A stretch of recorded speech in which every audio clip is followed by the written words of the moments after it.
In this video, I'm going to talk to you about creating and editing note fields. If you tap on the Settings tab and then go to the note fields, you'll see that we don't have any note fields, but I want to add one. So I'm going to call this one interested in hosting. And then I'm going to tap on this undefined, and you'll see I have a little scroll wheel down at the bottom.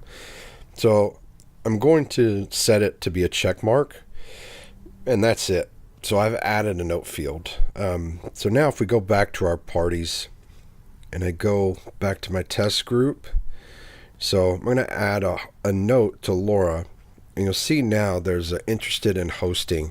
I can go ahead and check that, and now I'm done. So now I can go back to this party later and know that, oh, okay, this person is interested in hosting, so I need to get their contact info or something like that. Now if we go back to the note fields, and let's go ahead and add another one, and let's call it joined mailing list. And then we will set that one to be a date. So now if we go back to our party and we go to that raffle, if we edit the note, you'll see that that field didn't get added. The reason that field is not there is because these notes are added with the fields that are currently available.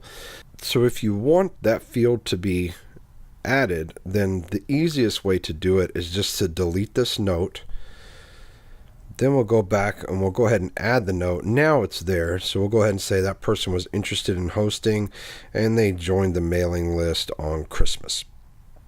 And that's it.